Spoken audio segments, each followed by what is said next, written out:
ప్రియ సోదరీ సోదరులారా, ఇస్సాకును గురించి గత పాఠంలో కొన్ని సత్యాలు నేర్చుకున్నాము.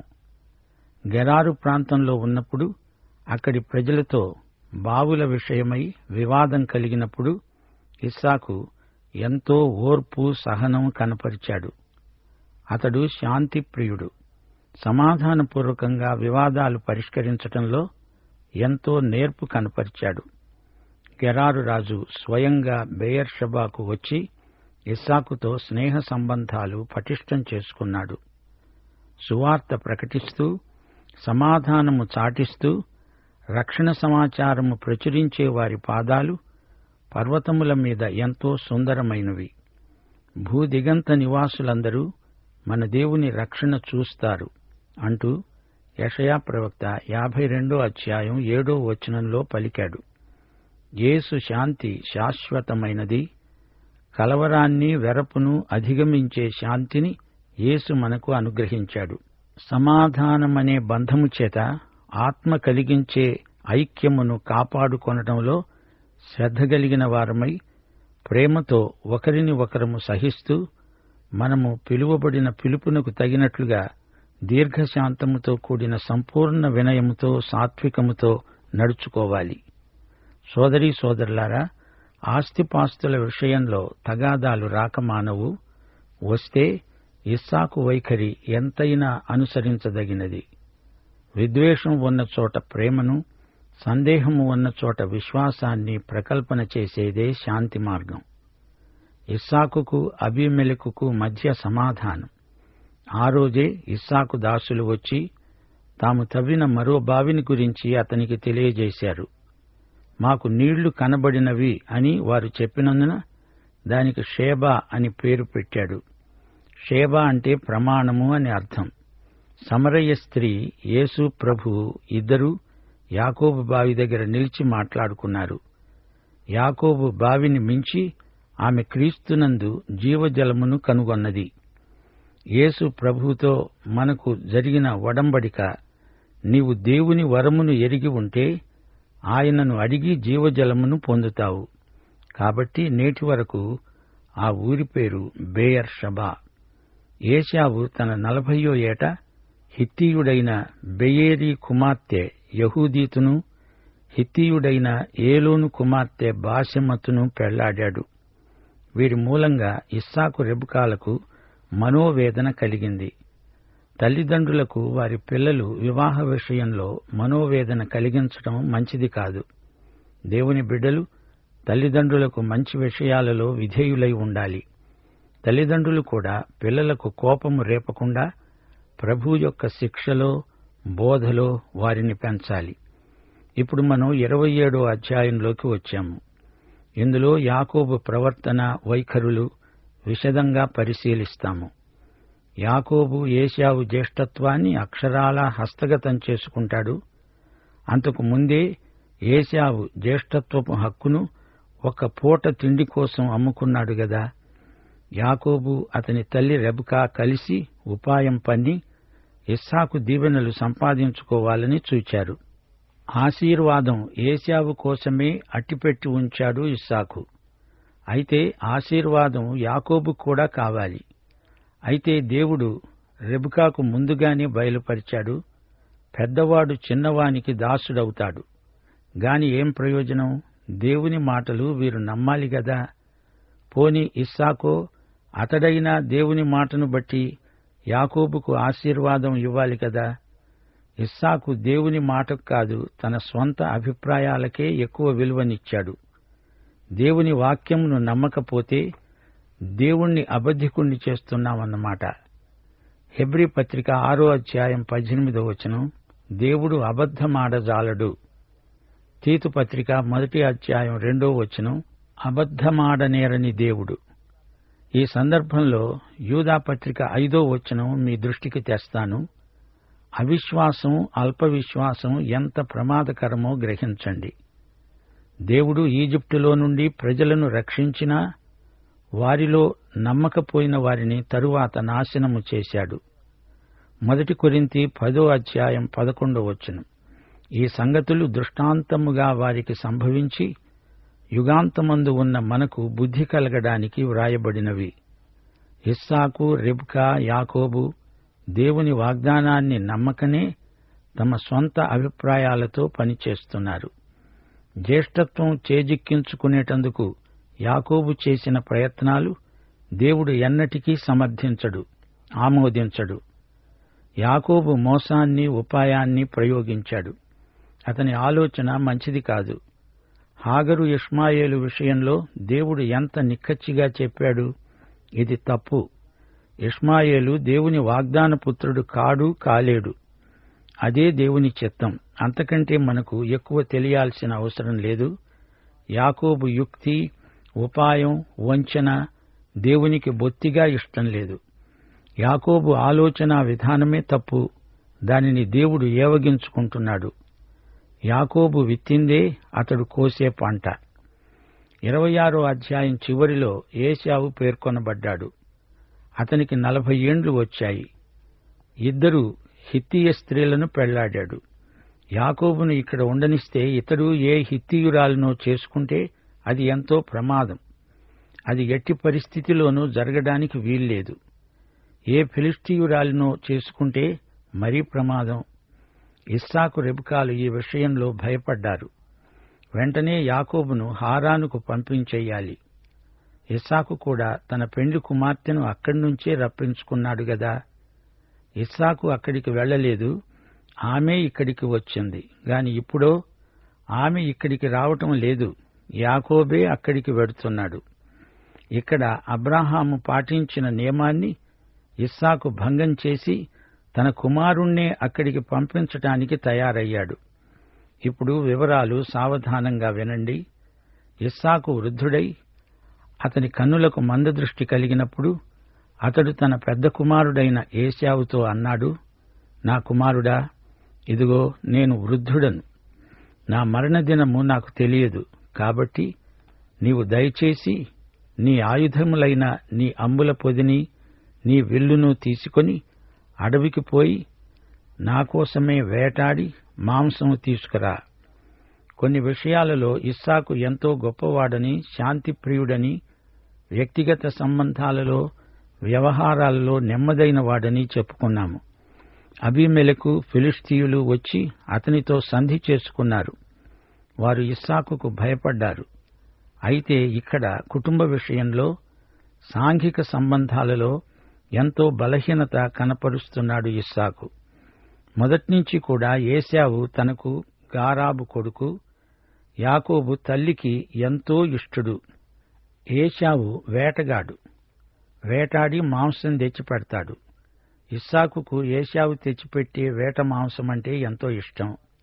ఇప్పుడు తానెంతో పెద్దవాడైపోతున్నాడు. తన గారాబు కుమారుణ్ణి ఆశీర్వదించి చనిపోదామని కోరుతున్నాడు. తనకు దేవుని మాట తెలుసు.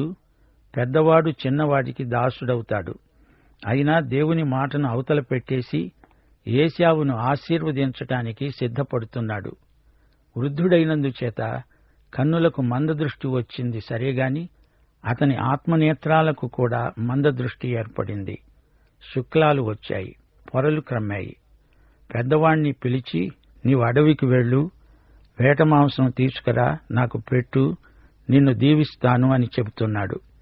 ఈ కుటుంబానికి అంతటికీ పట్టిన అరిష్టం ఎలాంటిదో చూడండి. అబ్రాహాము కుటుంబంలో హాగరును బట్టి సమస్య, ఇస్సాకు కుటుంబంలో ఈ కవల పిల్లలను బట్టి సమస్య. ఇస్సాకు అంటున్నాడు, ఏశావు, నేను చావక మునుపు నిన్ను నేను ఆశీర్వదించున్నట్లు నాకిష్టమైన రుచిగల భోజ్యములను సిద్ధపరిచి నేను తినటానికి నా వద్దకు తీసుకురా. ఇస్సాకు ఎంత భోజన ప్రియుడో, బయటివారితో జనప్రియుడు, ఇంట్లో భోజన ప్రియుడు. ఇస్సాకు తన కుమారుడైన ఏశావుతో ఇలా చెబుతూ ఉండగా రెబెకా వింటున్నది. వేటాడి మాంసం తేవడానికి ఏశావు అడవికి వెళ్ళాడు. ఇస్సాకు చెబుతున్నదంతా రెబెకా విన్నది. యాకోబు తనకు ఎంతో గారాబాల పట్టి తను ఒక వ్యూహం పన్నుతున్నది. ఇలాంటి దూరాలోచనలు కావు.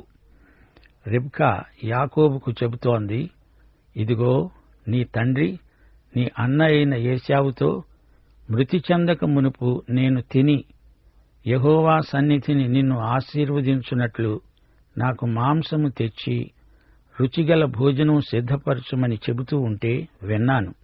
నా కుమారుడా, నా మాట విని నేను నీకు ఆజ్ఞాపించినట్లు చెయ్యి. నీవు మందకు వెళ్లి 2 మంచి మేకపిల్లలను అక్కడి నుండి నా దగ్గరికి తీసుకురా. వాటితో నీ తండ్రికి ఇష్టమైన రుచిగల భోజ్యములను అతనికి చేస్తాను. నీ తండ్రి మృతి చెందక మునుపు అతడు వాటిని తిని నిన్ను ఆశీర్వదించేటట్లు నీవు వాటిని నీ తండ్రి వద్దకు తీసుకువెళ్ళాలి. ఏశావు బయటి మనిషి, అడవులలో అరణ్యాలలో తిరుగుతూ ఉంటాడు. అంతేకాదు, అతడు ఎర్రటివాడు. అతని ఒంటి నిండా వెంట్రుకలే, రోమములే. యాకోబు అంటున్నాడు, నా సహోదరుడైన ఏశావు రోమములు గలవాడు, నేను నున్నని వాడను. ఒకవేళ నా తండ్రి నన్ను తడివి చూస్తాడు. అప్పుడు నేను అతని దృష్టికి వంచకుడనుగా తోచిన ఎడల నా మీదికి వచ్చేది శాపమే కాని ఆశీర్వాదం కాదు. యాకోబు వంచకుడుగా కనపడడం కాదు, వంచకుడే, అందులో సందేహం లేదు. అతని తల్లి చెప్పింది, నా కుమారుడా, ఆ శాపము నా మీదికి వచ్చునుగాక. నా మాట మాత్రం విను, పో, వాటిని నాకు తెచ్చి ఇయ్యి. అతడు అలాగే వెళ్లి వాటిని తల్లికి తెచ్చి ఇచ్చాడు. అతని తల్లి అతని తండ్రికి ఇష్టమైన రుచిగల భోజ్యములను సిద్ధపరిచింది. తన జ్యేష్ఠ కుమారుడైన ఏశావుకు సొగసైన వస్త్రాలు ఇంట తన వద్దనే ఉన్నాయి గనుక రెబ్కా వాటిని తీసి తన చిన్న కుమారుడైన యాకోబుకు తొడిగింది. ఆ మేక పిల్లల చర్మములతో అతని చేతులను, అతని మెడ మీద నునుపు భాగమును కప్పి తాను సిద్ధపరచిన రుచిగల భోజ్యములను, రొట్టెను తన కుమారుడైన యాకోబు చేతికి ఇచ్చింది. సోదరీ సోదరులారా, ఈ వాక్య భాగాన్ని వ్యాఖ్యానించకుండా విడువలేను. ఈమె చేసిందేమిటి? ఈ దొంగాటకమంతా దేనికి? అతని వీపుకు, చేతులకు మేక చర్మం కప్పాల్సినంత అవసరమేమొచ్చింది? తండ్రికి కళ్ళు కనపడవు, తడిమి చూస్తాడు. వచ్చినవాడు ఏశావు అని అతడు అనుకోవాలి. ఏశావు దుస్తులు అతనికి తొడిగించింది. ఇస్సాకు చూడలేడు గాని స్పృశించగలడు, వాసన చూడగలడు. అందుకే ఈ ప్రయాస అంతా. యాకోబు తన తండ్రి వద్దకు వచ్చి నా తండ్రి అని పిలువగా అతడు, ఏమి నా కుమారుడా, నీవు ఎవరు అని అడిగాడు. అందుకు యాకోబు అన్నాడు, నేను ఏశావు అనే నీ జ్యేష్ఠ కుమారుడను. నీవు నాకు చెప్పిన ప్రకారం చేశాను. నీవు నన్ను దీవించడానికి దయచేసి లేచి కూర్చుండి నేను వేటాడి తెచ్చిన దానిని తిను. అప్పుడు ఇస్సాకు అన్నాడు, నా కుమారుడా, ఇంత శీఘ్రంగా అది నీకు ఎలా దొరికింది? అతడు అన్నాడు, నీ దేవుడైన యెహోవా నా ఎదటికి దానిని రప్పించటం వల్లనే. యాకోబు ఇక్కడ భక్తిని నటించే వేషధారుల్లో మేటిగా వ్యవహరిస్తున్నాడు. నటనాత్మకమైన భక్తి, వంచనా శిల్పంలో ఆరితేరిన విశ్వాసులు ఎందరో ఉన్నారు. ప్రభువు నడిపిస్తున్నాడు అని చెప్పి విడ్డూరపు పనులు చేసేవారున్నారు. ప్రార్థన అనే ముసుగు వేసుకొని అందులో అన్ని వికృతమైన పనులు చేసే భక్తులకు శ్రమ. ఇలాంటి మోసాన్ని, కపటాన్ని, వంచనను ప్రభువు సహించడు. ఇస్సాకు అంటున్నాడు, నా కుమారుడా, నీవు ఏశావు అనే నా కుమారుడవో కావో నేను నిన్ను తడివి చూస్తాను, దగ్గరికి రా. యాకోబు తన తండ్రి అయిన ఇస్సాకు దగ్గరికి వచ్చినప్పుడు అతడు అతణ్ణి తడివి చూచి అన్నాడు, స్వరము యాకోబు స్వరమే కాని చేతులు ఏశావు చేతులే. యాకోబు చేతులు అతని అన్న అయిన ఏశావు చేతుల వలె రోమములు గలవి అయినందున ఇస్సాకు అతనిని గుర్తుపట్టలేక అతణ్ణి దీవించి అడిగాడు, ఏశావు అనే నా కుమారుడవు నీవేనా? నేనే అన్నాడు యాకోబు. అంతటా ఇస్సాకు అన్నాడు, అది నా వద్దకు తీసుకురా. నేను నిన్ను దీవించున్నట్లు నా కుమారుడు వేటాడి తెచ్చినది తింటాను. అతడు అది తెచ్చిపెడితే తాను తిన్నాడు. ద్రాక్షరసం తెస్తే అది తాగాడు. తరువాత అతని తండ్రి అయిన ఇస్సాకు అన్నాడు, నా కుమారుడా, దగ్గరికి వచ్చి నన్ను ముద్దు పెట్టుకో. దగ్గరగా వచ్చి అతడు ముద్దు పెట్టుకున్నాడు. అప్పుడు అతడు అతని వస్త్రములను వాసన చూచి అతణ్ణి దీవించి అన్నాడు, ఇది నా కుమారుని సువాసన. యెహోవా దీవించిన చేని సువాసన వలె ఉన్నది. ఆకాశపు మంచు భూసారమును విస్తారమైన ధాన్యమును ద్రాక్షరసమును దేవుడు నీకు అనుగ్రహించునుగాక. జనములు నీకు దాసులవుతారు, నీకు సాగిలపడతారు. నీ బంధుజనులకు ఏలికవై ఉండు. నీ తల్లి పుత్రులు నీకు సాగిలపడతారు. నిన్ను శపించేవారికి శాపం, నిన్ను దీవించేవారికి దీవెన. ఇస్సాకు తనకు సంక్రమించిన దీవెనే యాకోబుకు బదిలీ చేస్తున్నాడు. ఈ దీవెన అంతకుముందు యాకోబుకు చెంది ఉన్నది. దేవుడు ఎప్పుడో చెప్పాడు, పెద్దవాడు చిన్నవానికి దాసుడవుతాడు. అయితే అనవసరంగా యాకోబు ఈ విధంగా మోసం చేసి తన స్వభావాన్ని బయటపెట్టుకున్నాడు. ఇస్సాకు యాకోబును దీవించిన తరువాత యాకోబు తన తండ్రి అయిన ఇస్సాకు ఎదట నుండి బయలుదేరి వెళ్లిన తక్షణమే అతని సహోదరుడైన ఏశావు వేటాడి వచ్చాడు. అతడు రుచిగల భోజ్యములను సిద్ధపరచి తన తండ్రి వద్దకు తెచ్చి అన్నాడు, నా తండ్రి, నన్ను దీవించు. లేచి నీ కుమారుడు వేటాడి తెచ్చిన దానిని తిను. అతని తండ్రి అయిన ఇస్సాకు అడిగాడు, నీవెవరివి? నేను నీ కుమారుణ్ణి, నీ జ్యేష్ఠ కుమారుడైన ఏశావును. ఇస్సాకు మిక్కుటముగా గడగడ వణుకుతూ అన్నాడు, అలాగైతే వేటాడిన భోజ్యమును నా వద్దకు తెచ్చింది ఎవరు?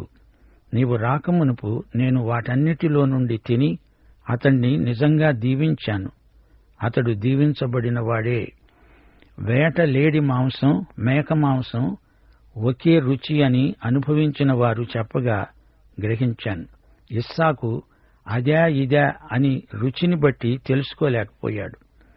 సరే, ఈ మోసంలో తానెలా ఇరుక్కున్నాడో ఇస్సాకుకు అర్థమైంది.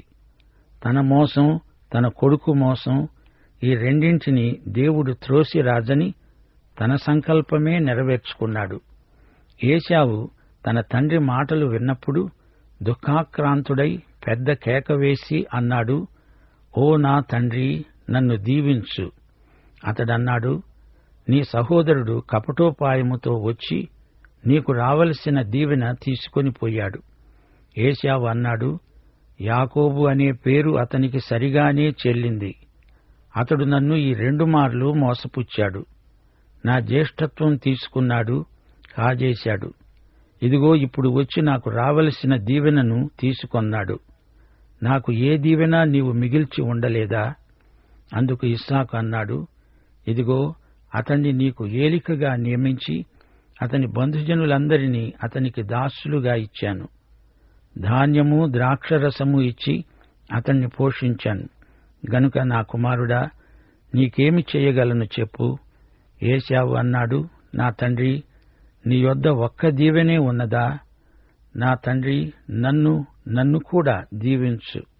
ఏశావు ఎలుగెత్తి ఏడ్చాడు. అతని తండ్రి అయిన ఇస్సాకు అతన్ని దీవిస్తూ అన్నాడు, నీ నివాసము భూసారము లేక పైనుండి పడే ఆకాశపు మంచు లేక ఉంటుంది. నీవు నీ కత్తి చేత బ్రతుకుతావు, నీ సహోదరునికి దాసుడవవుతావు. నీవు తిరుగులాడుతూ ఉండగా నీ మెడ మీద నుండి అతని కాడి విరిచివేస్తావు. గమనించారా? ఇస్సాకు నోటి నుండి వెలువడిన ప్రతి మాట దేవుడు నియమించినట్లే ధ్వనించింది. ఎటొచ్చి వీరి స్వంత ఆలోచనలు వీరెంత ప్రయత్నించినా నెరవేరవు అని రుజువైంది. ఇస్సాకు, రెబెకా, యాకోబులు ఎంత కుట్రాలోచన చేసినా దేవుని సంకల్పాన్ని, నిర్ణయాన్ని మార్చగలరా? అసాధ్యం. ఇస్సాకు మందదృష్టి భౌతికమే కాదు, ఆధ్యాత్మికం కూడా. 41వ వచనం, తన తండ్రి యాకోబుకు ఇచ్చిన దీవెన నిమిత్తం ఏశావు అతని మీద పగపట్టాడు. ఏశావు అనుకున్నాడు, నా తండ్రిని గురించిన సంతాప దినములు సమీపముగా ఉన్నవి, అప్పుడు నా తమ్ముడైన యాకోబును చంపుతాను. ఏశావు అనుకుంటున్నదేమిటి? నా తండ్రి వృద్ధుడు, ఆయన బ్రతికినంత కాలం బ్రతకబోడు. నా తండ్రి మృతి చెందగానే యాకోబును హతమారుస్తాను, వీణ్ణి నేను బతకనివ్వను. అనుకోవడమే కాదు, అన్నాడు. వారితో వీరితో ఇదే మాట పలికాడు. రిబ్కా తన పెద్ద కుమారుడైన ఏశావు మాటలను గూర్చి విన్నప్పుడు ఆమె తన చిన్న కుమారుడైన యాకోబును పిలువనంపి అతనితో అన్నది, ఇదిగో, నీ అన్న అయిన ఏశావు నిన్ను చంపుతానని చెప్పి తనను తాను సముదాయించుకుంటున్నాడు, ఓదార్చుకుంటున్నాడు. కాబట్టి నా కుమారుడా, నీవు నా మాట విని లేచి హారానులో ఉన్న నా సహోదరుడైన లాబాను నొద్దకు పారిపోయి నీ అన్న కోపము చల్లారే వరకు, ఉపశమించే వరకు, నీ అన్న కోపము నీ మీది నుండి తొలగి నీవు అతనికి చేసిందంతా అతడు మరచే వరకు లాబాను దగ్గరే కొన్నాళ్లు ఉండిపో. అప్పుడు నేను అక్కడి నుండి నిన్ను పిలిపిస్తాను. ఒక్కనాడే మీ ఇద్దరినీ నేను పోగొట్టుకోవడం ఎందుకు? చూడండి, రెబెకా అంతా తన చేతిలోనే ఉన్నట్లు మాట్లాడుతున్నది.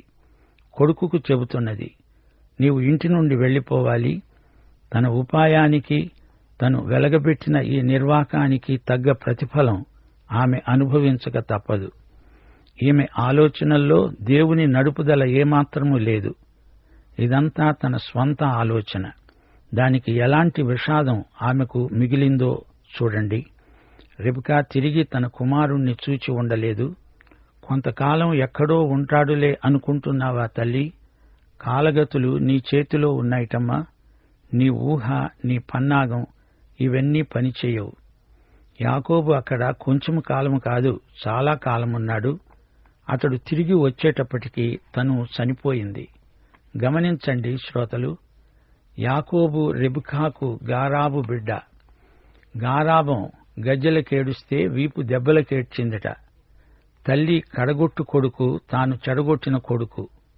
కొడుకును తన సహోదరుడైన లాబాను దగ్గరికి పంపుతున్నది. లాబాను దగ్గరే యాకోబు విలువైన పాఠాలు నేర్చుకుంటాడు. అటు తిరిగి ఇటు తిరిగి కోడి గంప కిందికే వచ్చి గుడ్డు పెట్టింది. లాబాను మామబడిలో కఠిన పాఠాలు నేర్చుకుంటాడు. అల్లుడు తానేదో పెద్ద తెలివిగలవాడిననుకొని మిడిసిపడ్డ యాకోబుకు తగ్గ శాస్తి జరగబోతోంది. లాబాను తాటి చెట్టెక్కే యాకోబుకు తలదన్నినవాడు, ఒకరిని మించినవాడు మరొకడు. లాబాను జిత్తులు యాకోబును మించినవి. చిట్ట చివరికి చిత్తయిపోయి ఓ దేవా అంటూ ఏడవాల్సిన పరిస్థితి కొని తెచ్చుకున్నాడు యాకోబు. కొద్ది రోజులలో వచ్చేస్తావులే అందికాని అదుగో అంటే 6 నెలలు అన్నట్లు యాకోబు లాబాను కింద 20 సంవత్సరాలు ప్రవాసము ఉండవలసి వచ్చింది. అంతలో రెబెకా చనిపోయింది. తన ప్రియ గారాబు బిడ్డను రెబెకా తిరిగి చూడనే లేదు. దేవుని మాటను గురించిన అల్ప విశ్వాసం తనకే కాదు, తన కొడుక్కు కూడా అవ్యక్తంగా ఎంతో కీడు చేసింది. ఏశావు తల్లి సంగతే పట్టించుకున్నట్లు కనపడదు. రెబెకా ఇస్సాకుతో అంటున్నది, హేతు కుమార్తెల వలన నా ప్రాణం విసికింది. ఈ దేశస్థురాండ్రైన హేతు కుమార్తెలలో వీరి వంటి ఒకదాన్ని యాకోబు పెళ్లాడి ఉంటే నా బతుకు వల్ల నాకు ఏమి ప్రయోజనం? నా బ్రతుకు వ్యర్థం. చూచారా ఏశావు ఎంత పనిచేశాడో? హేతు కుమార్తెలు రెబెకా దుఃఖానికి హేతువులయ్యారు. వీరు అన్యులు, దేవుడు లేని మనుషులు. ఈ కోడండ్లు ఇంటిలోకి అనేక సమస్యలు తెచ్చిపెట్టారు. రెబెకాకు ఎంతో ఆశాభంగం కలిగింది. యాకోబును గనుక ఇక్కడ ఉండనిస్తే ఇతడు అన్నలాగే ఏ అన్యురాలినో కట్టుకొని తనను ఏడిపించేవాడే. గనుక వీణ్ణి మా అన్న దగ్గరికి పంపుతా అంటోంది. ఇస్సాకును ఒప్పించడానికి ఈమె చేస్తున్న ప్రయత్నమిది. అబ్రహాము ఇస్సాకును అక్కడికి తీసుకువెళ్లొద్దని ఎలియాజరుతో ఖండితంగా చెప్పలేదా? ఇస్సాకు అది మరచిపోయాడు. మందదృష్టే కాదు, మందబుద్ధి కూడా. రెబెకా ఇస్సాకు దగ్గరికి వచ్చింది. ఇస్సాకు ఆమె దగ్గరికి వెళ్లలేదే. ఎలియాజరు పరిశుద్ధాత్మకు సంకేతం. ఇక్కడ వీరి తీర్మానానికి పరిశుద్ధాత్మ ప్రమేయం ఉన్నట్లు లేదు. యాకోబు ఇక్కడ ఉంటే ఏశావు అతణ్ణి చంపుతాడేమో అని భయం. అయితే ఏం జరిగింది? రెబెకాయే ముందు చనిపోయింది. తండ్రి అంత్యక్రియలకు యాకోబు తిరిగి